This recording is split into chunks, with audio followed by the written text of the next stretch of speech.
বাংলাদেশ চলচ্চিত্রের সাথে সংশ্লিষ্ট সম্মানিত শিল্পীদের অধিকার এবং মর্যাদা রক্ষা এবং ঐক্যবদ্ধ রাখার জন্য প্রতিষ্ঠিত বাংলাদেশ চলচ্চিত্র শিল্পী সমিতি।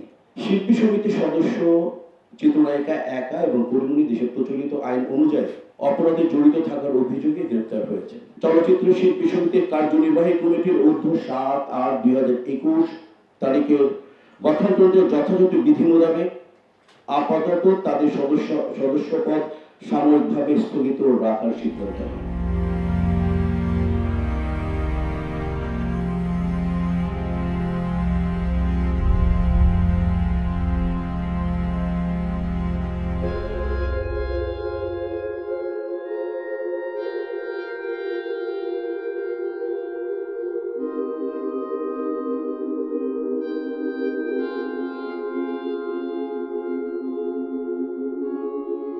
সাথে অন্যায় করা হচ্ছে একদম সেই অ্যারেস্টের শুরুর সময় থেকে, অ্যারেস্ট করার যে প্রক্রিয়া সেই সময় থেকে শুরু করে গতকাল পর্যন্ত তার জামিন দেওয়া হয় নাই।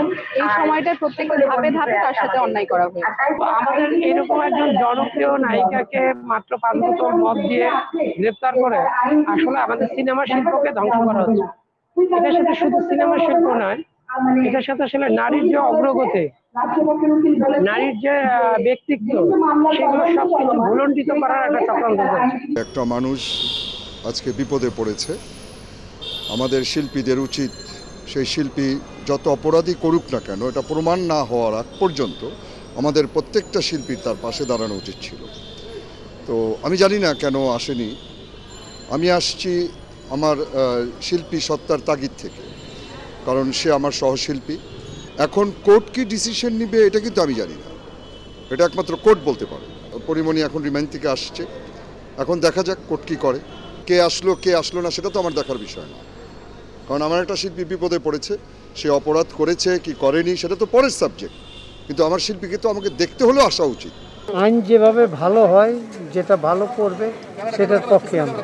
এর আগে ডিপজলও অপরাধ করেছে বা জেল খেটেছে, তখন কিন্তু ডিপজলকে অব্যাহতি দেওয়া হয়নি, এবং আমরা সব শিল্পীরা গিয়ে শিল্পী সমিতি থেকে গিয়ে ডিপজলের পাশে দাঁড়িয়েছি। সবাই মিলে একটা ডিসিশন নেওয়া হয়েছে যে আইন যেভাবে চলছে দেখা যাক সামনে কি হয়, সেটার পক্ষ বিপক্ষ আমরা তার মধ্যে জড়াইতে চাচ্ছি। তো আজকে কেন পরিমণিকে অব্যাহতি দেওয়া হলো, এটা আমার যেটা মনে হয় যে শিল্পী সমিতি আমরা তোমাকে সাপোর্ট করি না, কারণ অব্যাহতি দিলে তো সে আর শিল্পীর ইতা থাকলো না, শিল্পী সমিতি তাকে সাপোর্ট করতে পারে না তখন আইনত। তা আমার মনে হয় এই কারণে করেছে, কিংবা ওরা কোনো ভয় পেয়েছে শিল্পী সমিতি, আমার যেটা মনে হয়। এখনও দেখেন আমরা অনেক বিচার করেছি এরকম অনেক শিল্পীর, বড় বড় শিল্পীর, কিন্তু দুঃখজনক এটা যে আপনি যদি কেউ পাশে না পান, একটি লোক আপনার পাশে কোর্টে না যায়, থানায় না যায়, সেটা মনে করতে হবে আপনার ব্যর্থতা। শিল্পী সমিতি নাহলে মুখ ফিরিয়ে নিল, অন্য সংগঠনগুলো কী করছে? তার মানে আপনি আপনার অবস্থান জীবদ্দশায় বা আপনার কর্মকালীন সময় আপনি কাউকে ভালো বন্ধু বানাতে পারেননি, কারোর প্রতি ভালোবাসা ছিল না আপনার, যার কারণে কেউ আজকে আপনার পাশে দাঁড়ায় না। এটা সম্পূর্ণ মিথ্যা কথা।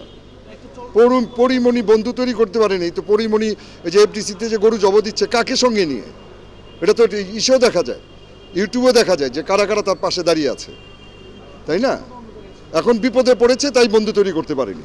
ভালোবাসার মানুষ তৈরি করতে হবে ইন্ডাস্ট্রিতে থাকতে হলে, তাহলে তোমার বিপদে যে কোনো লোক তোমার পাশে দাঁড়াবে।